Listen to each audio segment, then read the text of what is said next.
जय गौरी माता, प्रिय माताओं बहनों। आज की जो कथा है बहुत ही सुंदर है और पौराणिक है। यह कथा सभी सुहागन स्त्रियों को सुख समृद्धि एवं अखंड सौभाग्य का वरदान प्रदान करने वाली माता करवा की व्रत कथा है।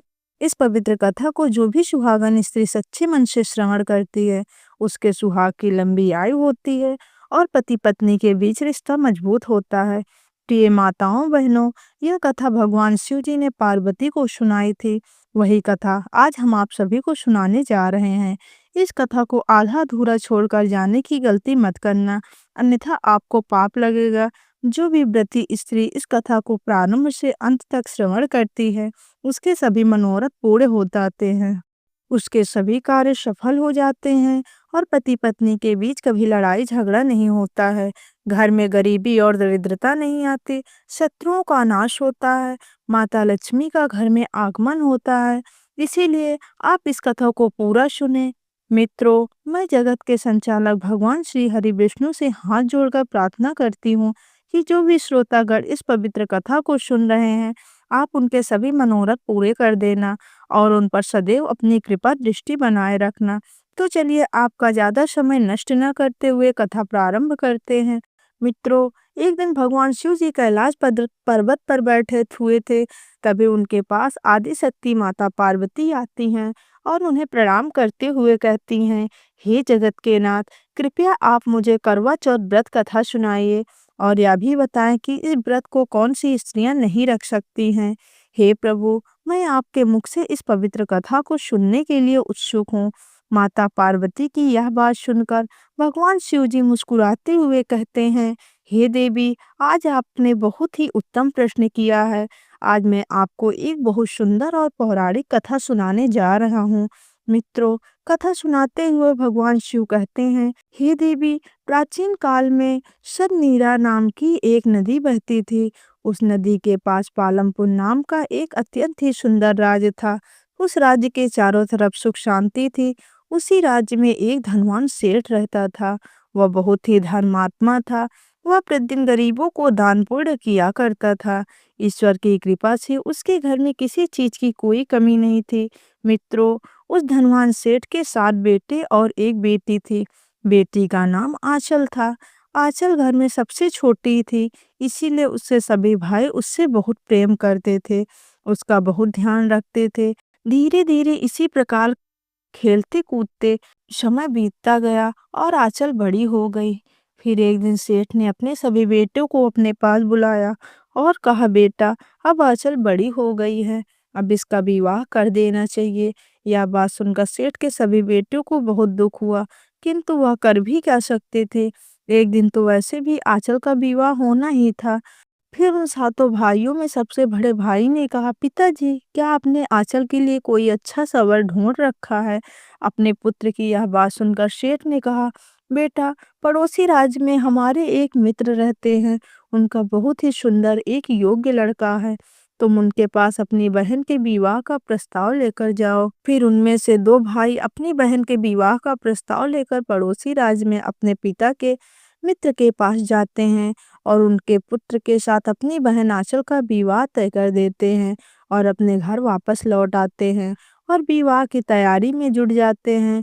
मित्रों, आगे भगवान शिव जी कहते हैं, हे देवी पार्वती, उसने सभी भाई विवाह की तैयारी पूरी कर लेते हैं और विवाह की निर्धारित तिथि को अपनी इकलौती बहन का विवाह कर देते हैं। उसके बाद सेठ एक एक करके अपने सभी पुत्रों का विवाह कर देता है।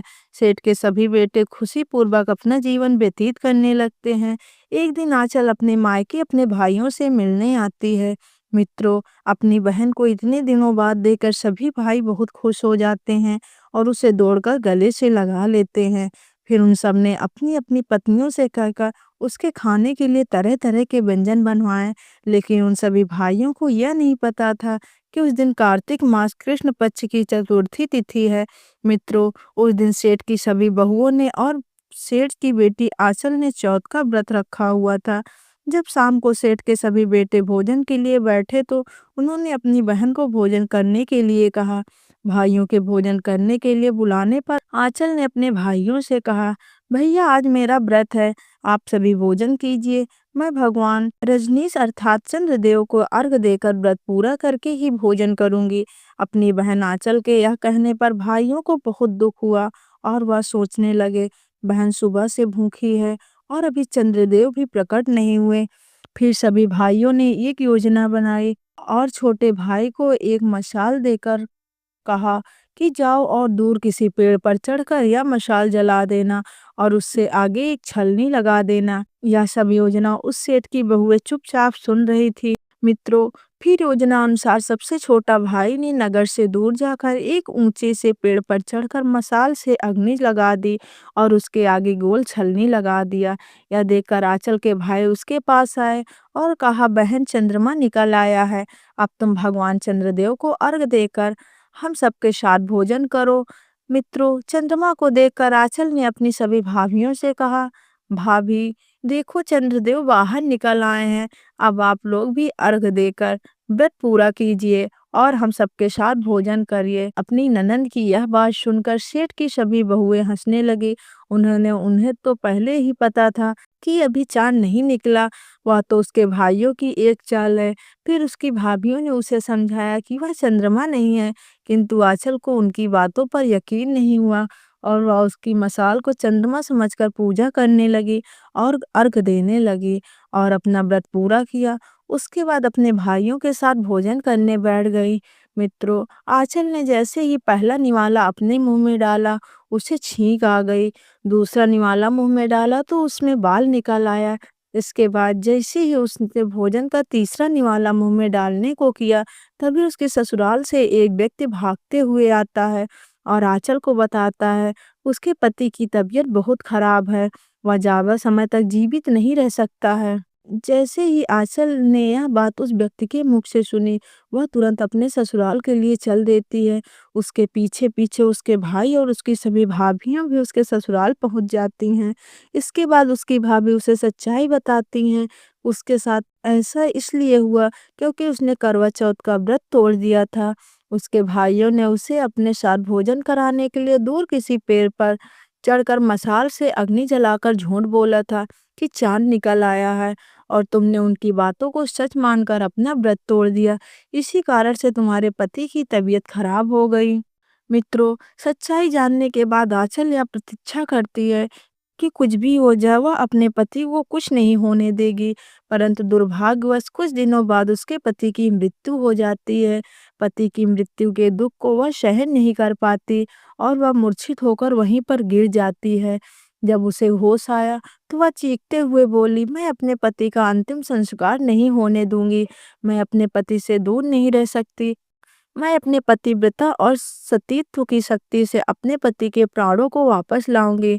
मित्रों, आंचल की इस बातों को सुनकर सब उसे बहुत समझाते हैं, किंतु वह नहीं मानती।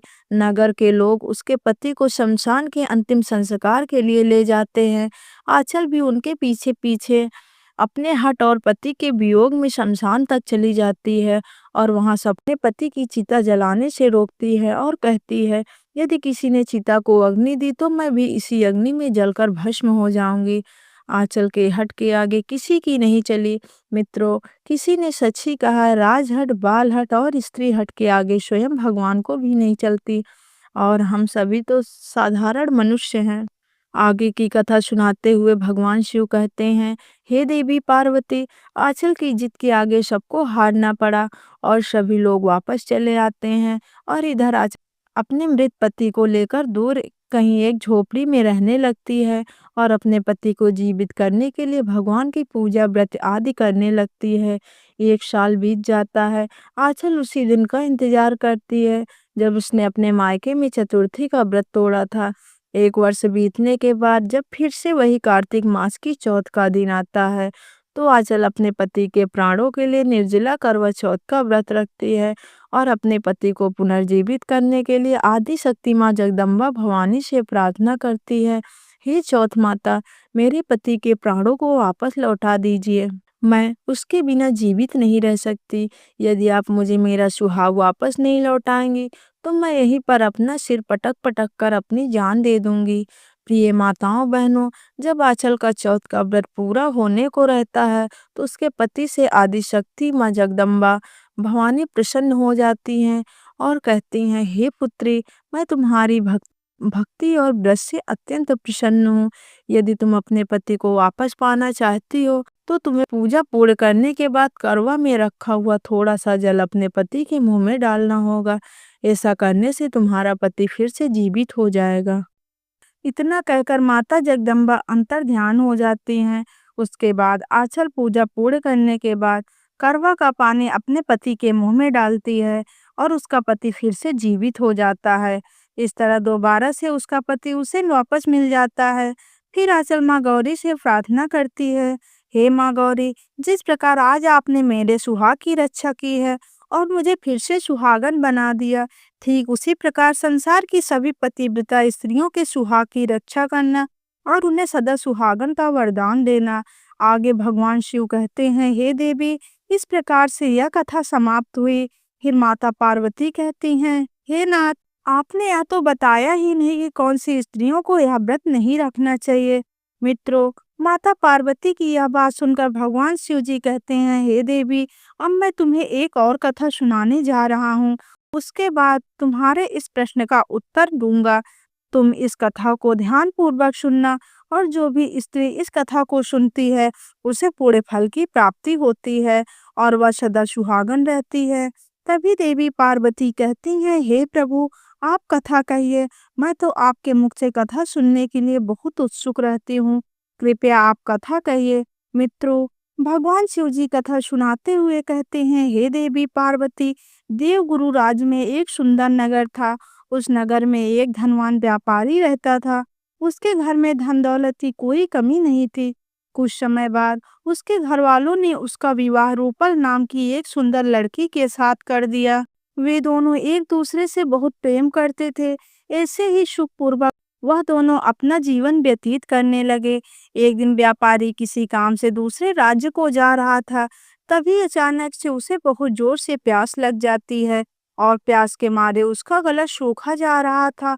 वह अपनी प्यास बुझाने के लिए पास के गांव में जाता है और घर का दरवाजा खटखटाने लगता है। दरवाजा खटखटाने की आवाज सुनकर उस घर से एक अत्यंत ही सुंदर और रूपवान स्त्री बाहर निकलती है। मित्रों, उस स्त्री के रूप और सुंदरता को देखकर वह व्यापारी उस पर मोहित हो जाता है और मन ही मन में उससे प्रेम कर बैठता है। फिर वह स्त्री उस व्यापारी से कहती है, हे विप्र, क्या बात है, आप इस तरह मेरे घर के दरवाजे को क्यों खटखटा रहे हैं? इस पर वह व्यापारी उस सुंदर स्त्री से कहता है, हे सुंदरी, मैं एक व्यापारी हूँ और अपने व्यापार के काम से एक दूसरे राज्य को जा रहा था, लेकिन अचानक से मुझे बहुत जोर से प्यास लग गई है, जिसकी वजह से मैं आपके घर का दरवाजा खटखटा रहा था। उस व्यापारी की बात सुनकर वह सुंदर स्त्री घर के अंदर जाती है और रसोई घर से एक लोटे में पानी लाकर उस व्यापारी को देती है। फिर वह व्यापारी उस सुंदर स्त्री को धन्यवाद करता है और अपने गंतव्य स्थान के लिए चला जाता है। वह स्त्री अपने घर का दरवाजा बंद कर लेती है, लेकिन इतने में ही दोपहर से शाम होने लगती है। तब वह व्यापारी फिर से उस सुंदर स्त्री के घर का दरवाजा खटखटाने लगता है। दरवाजे की आवाज सुनकर वह सुंदर स्त्री घर से बाहर निकलती है और उस व्यापारी को देखकर अपने द्वार पर दोबारा खड़ा देखकर कहती है, हे विप्र, क्या बात है, वह आप मेरे घर का दरवाजा क्यों खटखटा रहे हैं? फिर वह व्यापारी उस सुंदर स्त्री से कहता है, हे सुंदरी, मैं इसीलिए दरवाजे को खटखटा रहा था क्योंकि अभी रात हो गई है और मुझे रात में बहुत डर लगता है। इसीलिए क्या मैं आज की रात आपके घर में ठहर सकता हूँ? उस व्यापारी की यह बात सुनकर वह सुंदर स्त्री अपने मन में सोचने लगती है कि मुझे इस आदमी को इतनी रात के समय घर में नहीं आने देना चाहिए। मेरे बारे में लोग क्या सोचेंगे? लेकिन यह आदमी मुझे देखने में शरीफ लग रहा है। चलो इसे घर में रुकने के लिए जगह दे देती हूँ। इतनी रात को यह कहाँ जाएगा? किसी जानवर ने इस पर हमला कर दिया तो इसकी जान भी जा सकती है। अपने मन में इतना सोचकर वह स्त्री उस व्यापारी से कहती है, ठीक है, तुम आज की रात मेरे घर में ठहर सकते हो, लेकिन तुम्हें सुबह नगर के लोगों के उठने के पहले ही उठकर चले जाना है। फिर वह व्यापारी उस सुंदर स्त्री को बात मान लेता है। उसके बाद वह व्यापारी उस सुंदर स्त्री के घर के अंदर जाता है। फिर वह सुंदर स्त्री भी के खाने के लिए भोजन देकर वापस अपने कक्ष में चली जाती है और वह व्यापारी भी भोजन करने के बाद एक कमरे में जाकर चारपाई पर सो जाता है। फिर सुबह जल्दी उठकर वह सुंदर स्त्री के घर से बाहर निकल जाता है। लेकिन उस व्यापारी को घर से बाहर निकलते हुए एक स्त्री देख लेती है और दुर्भाग्य से वह स्त्री उस व्यापारी की मौसी थी। थोड़ी देर बाद वह स्त्री उठती है, अपने घर के कामों में लग जाती है। तभी अचानक से उस व्यापारी की मौसी उस सुंदर स्त्री के पास आती हैं और उस स्त्री से पूछते हुए कहती हैं कि वह आदमी कौन था और तुम्हारे घर में इतनी सुबह क्या कर रहा था। तब वह स्त्री उस व्यापारी की मौसी को पूरी बात बता देती है। उसकी बात सुनकर व्यापारी की मौसी उसके घर से चली जाती है, लेकिन उन्हें उस सुंदर स्त्री की बात पर बिल्कुल भी भरोसा नहीं था। इसीलिए वह सीधा उस व्यापारी के घर पर पहुंच जाती है और उस व्यापारी की पत्नी को पूरी बात बता देती है। यह सुनकर व्यापारी की पत्नी को अपने पति पर शक होने लगता है कि उसके पति का उस स्त्री के साथ कोई संबंध है। फिर उसकी मौसी वहां से वापस लौट आती हैं। उसके बाद वह जब व्यापारी अपने घर वापस लौटता है और दरवाजा खटखटाने लगता है, तब उसकी पत्नी क्रोध में आकर घर के दरवाजे को खोलती है और पति से बिना कुछ कहे ही घर के अंदर चली जाती है।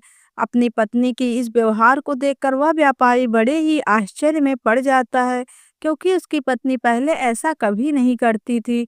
फिर वह व्यापारी अपनी पत्नी के पास जाता है और कहता है, हे प्रिय, क्या बात है, तुम इतना क्रोधित क्यों हो रही हो? मुझे बताओ, मैं तुम्हारी उस समस्या का निवारण अवश्य करूंगा। अपने पति की बात सुनकर उसकी पत्नी उससे कहती है, सुना है कि आप कल किसी स्त्री के घर पर रुके हुए थे, आप मुझसे क्या छिपा रहे हैं? तब वह व्यापारी अपनी पत्नी से कहता है कि हे प्रिय, कल रात हो गई थी, इसीलिए मुझे उस स्त्री के घर में एक रात व्यतीत करना पड़ा। तुम्हें तो पता ही है कि मुझे अंधेरे में कितना डर लगता है।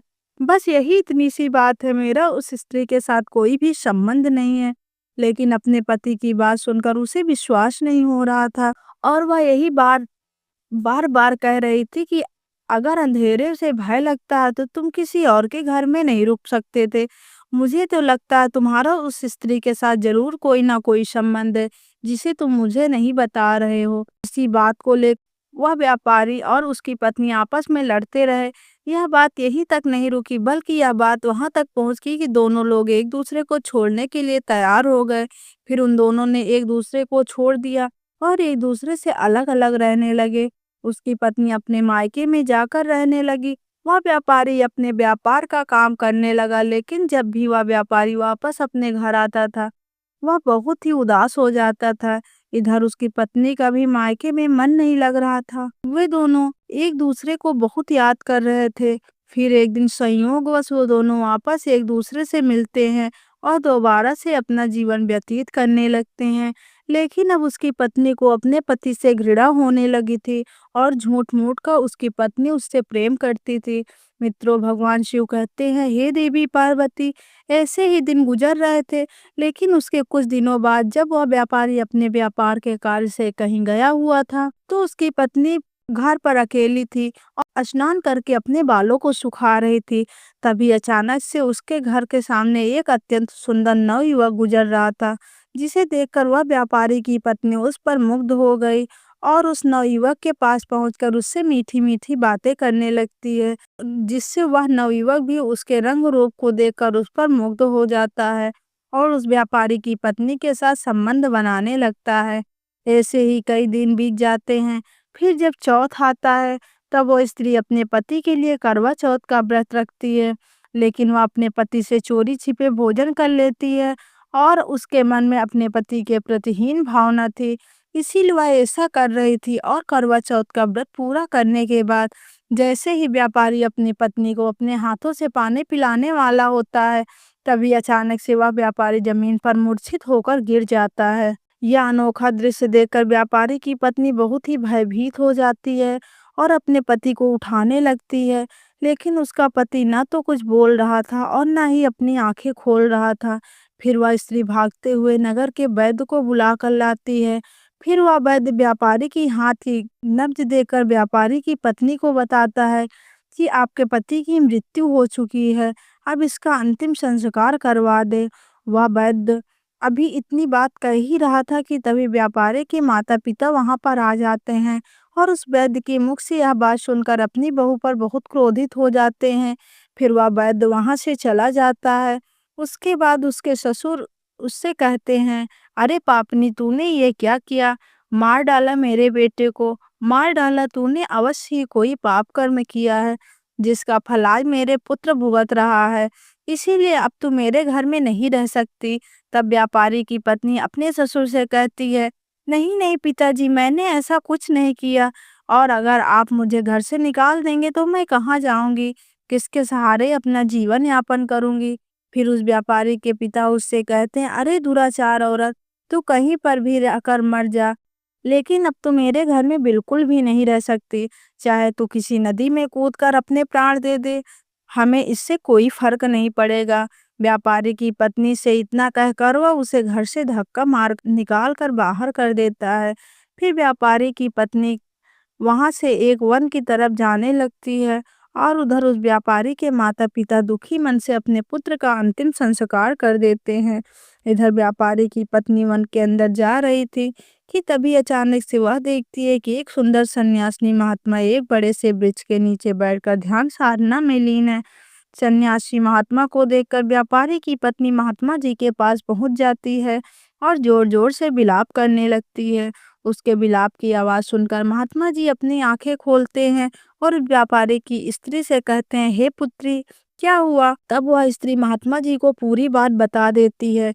फिर वे सन्यासी महात्मा अपनी दिव्य दृष्टि से उसकी व्यापारी की पत्नी के जीवन में घटित सभी घटनाओं का दृश्य देख लेते हैं। उसके बाद अपनी आंखें खोलते हैं। तब व्यापारी की पत्नी महात्मा जी से कहती है, "हे मुनिवर, क्या हुआ? आप कुछ बोल क्यों नहीं रहे हैं?"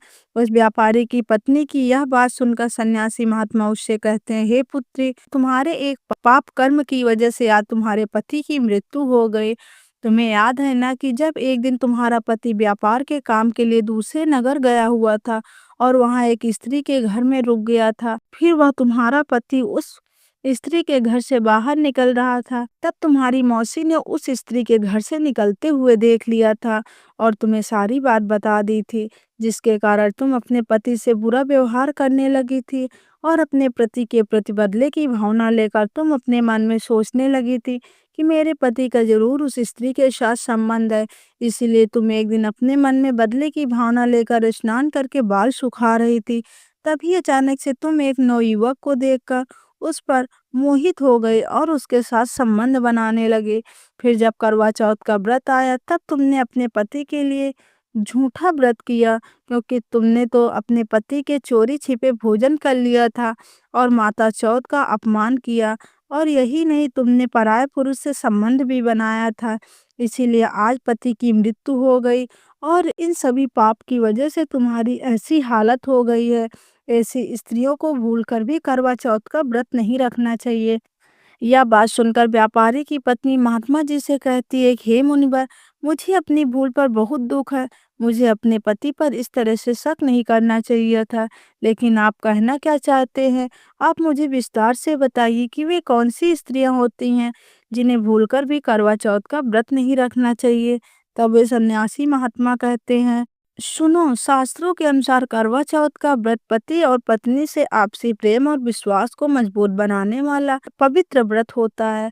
अगर किसी पति पत्नी के बीच में लंबे समय से झगड़ा, मतभेद या तनाव का माहौल हो या काफी समय से दोनों एक दूसरे से दूर रहते हो, तो ऐसी स्त्रियों को इस व्रत का पालन नहीं करना चाहिए, क्योंकि ऐसे तनाव भरे माहौल में मन में पति के प्रति बुरे विचार आते रहते हैं और ऐसे क्रोधी मन से करवा चौथ का व्रत रखने से इस व्रत का खंडन होता है और माता गौरी का अपमान होता है और माता क्रोधित हो जाती हैं, जिसका परिणाम स्वरूप दोनों को भी मुश्किलों का सामना करना पड़ सकता है और दोनों के रिश्ते में दरार भी पड़ सकती है। इसीलिए इस व्रत को रखने से पहले अपने मन में क्रोध को त्याग देना चाहिए, अपने रिश्ते को समझ लेना चाहिए और आपस में हो रहे कलेश को दूर करके ही इस व्रत को रखना चाहिए। और अविवाहित स्त्री को भूल से भी इस व्रत को नहीं रखना चाहिए। आज के कलयुग में स्त्री और पुरुष बिना विवाह के एक साथ रहने लगे हैं, साथ ही साथ कुछ पति पत्नी विवाह के 7 फेरे भी नहीं लेते, लेकिन शास्त्रों में बिना 7 फेरे के विवाह को शुभ नहीं माना जाता। ऐसे में बिना 7 फेरे लिए और बिना विवाह के किसी पुरुष के साथ रहने वाली स्त्रियों को इस व्रत को नहीं रखना चाहिए। यदि वह ऐसा करती हैं तो उन्हें जीवन भर दुखों का सामना करना पड़ता है। आगे सन्यासी महात्मा कहते हैं, धर्मशास्त्रों के अनुसार अगर कोई स्त्री अपने पति के होते हुए भी किसी अन्य पुरुष के साथ अनैतिक संबंध स्थापित करती है और पराये पुरुष के प्रति मन में कोई भावना रखती है, तो ऐसी स्त्री को भूलवश भी करवा चौथ का व्रत नहीं रखना चाहिए, क्योंकि करवा चौथ का व्रत केवल पतिव्रता स्त्रियों के लिए होता है। लेकिन अगर कोई चरित्रहीन स्त्री करवा चौथ का व्रत रखती है तो उसे चौथ माता के क्रोध का भी सामना करना पड़ता है, जैसा कि तुम्हारे साथ हुआ, क्योंकि करवा चौथ का व्रत पति के प्रति समर्पण की भावना को दर्शाता है। आपके पति की छब को चंद्रमा में देखने का अर्थ यह होता है कि आपके मन के पति की मूरत बसती है। लेकिन अगर किसी स्त्री के मन में पति के अलावा कोई अन्य पुरुष है तो ऐसी स्त्री को यह व्रत भूलकर भी नहीं रखना चाहिए। इस व्रत को सुहागन स्त्रियां ही रख सकती हैं। कुंवारी कन्याएं करवा चौथ का व्रत नहीं रख सकती। यदि वह ऐसा करती हैं तो उन्हें इसका दुष्परिणाम भुगतना पड़ता है। और आगे सन्यासी महात्मा कहते हैं, हे पुत्री, एक राजस्वला स्त्री को यह व्रत नहीं रखना चाहिए। यदि वह पतिव्रता स्त्री है तो रख सकती है, किंतु उसे चौथ माता की पूजा नहीं करनी होगी और दूर से ही उन्हें प्रणाम कर ले, क्योंकि मासिक धर्म के समय स्त्रियां पवित्र होती हैं, इसीलिए उन्हें पूजा करने की मनाही है। इतना कहकर वह सन्यासी महात्मा अंतर ध्यान हो जाते हैं। फिर भगवान शिव माता पार्वती से कहते हैं, हे देवी, इस कथा के माध्यम से आपको पता चल ही गया होगा कि कौन सी स्त्रियों को इस पवित्र व्रत को नहीं रखना चाहिए। प्रिय मित्रों, इस प्रकार से आज की यह कथा समाप्त है। आशा करती हूँ आप सबको यह कथा पसंद आई होगी। एक बार सच्ची श्रद्धा से कमेंट बॉक्स में जय गौरी माता, जय चौथ माता अवश्य लिखें। प्रिय मित्रों, वीडियो देखने के लिए आप सभी का बहुत बहुत धन्यवाद।